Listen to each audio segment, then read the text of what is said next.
পায়ের জবা হয়ে ওঠ না ফোটে। নমস্কার বন্ধুরা, আশা করি তোমরা সবাই খুব ভালো আছো। আমিও খুব ভালো আছি।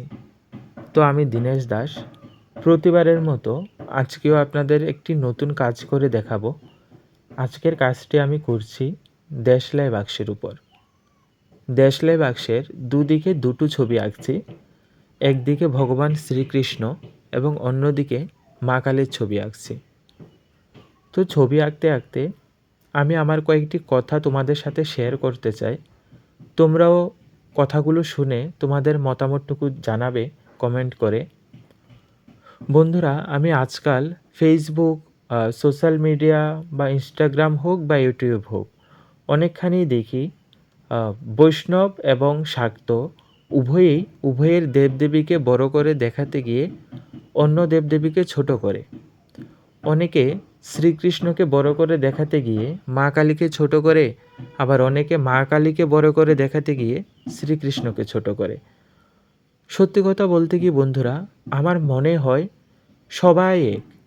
যিনি কৃষ্ণ তিনিই কালী, আর যিনি কালী তিনিই কৃষ্ণ। ওদের মধ্যে কোনো ভেদাভেদ নেই। ভেদাভেদ তো আমরাই করি। আমরা মানুষে মানুষে ভেদ করি, আবার এখন দেবদেবীতেও ভেদ করি। এই দেবদেবীর মধ্যে ভেদাভেদ করাটা আমাদের মূর্খামি ছাড়া আর কিছুই নয়। আমাদের কি মনে হয়, আমাদের কি একটু বিবেকে জাগে না যে আমি মা কালীকে বড় করতে গিয়ে যে শ্রীকৃষ্ণকে ছোট করে কথা বলি, সেটা কিন্তু মা কালীও ভালো পাবে না। তো কারোকে ছোট করাটা ঠিক না। আমার চোখে যদি আমার দুটো চোখ থাকে, তাহলে একটি চোখ মা কালী এবং একটি চোখ শ্রীকৃষ্ণ। কাউকে ছোট করে দেখার মতো মানসিকতা আমার নেই, আর এইসব শোনাও পাপ। সে যাই হোক বন্ধুরা, আমার ছবিটি কেমন হচ্ছে তোমরা কমেন্ট করে অবশ্যই জানাবে। আর আমি যে বললাম যে কৃষ্ণ এবং কালী সবাই এক, তোমাদের কি মতামত তোমরা অবশ্যই কমেন্ট করে জানাবে। তো বন্ধুরা, দেখতেই পাচ্ছ, এখানে ছবিটির দিকে লক্ষ্য করলে তোমরা অবশ্যই দেখতে পাবে যে দুটি ছবির মুখমণ্ডল মোটামুটি একই রকম। শুধু মা কালী জিভ বের করে রেখেছে আর শ্রীকৃষ্ণ জিভ বার করেনি। আর শ্রীকৃষ্ণের মাথায় ময়ূর পেখম আছে, মা কালীর মাথায় নেই। আর বাদ বাকি মোটামুটি একই রকম মুখ রাখার আমি চেষ্টা করেছি এই ছবির মধ্যে।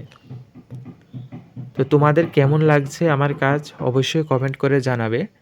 এরকম দেশলাই বাক্সের উপর আমি আগেও ছবি এঁকেছি, তোমরা চাইলে দেখতে পারো, আমার ইউটিউব চ্যানেলে আছে। তো বন্ধুরা, তোমরা অনেকেই আমার কাজ দেখো কিন্তু কমেন্ট করো না বা লাইক করো না যে আমার কাজগুলো তোমাদের কেমন লাগে।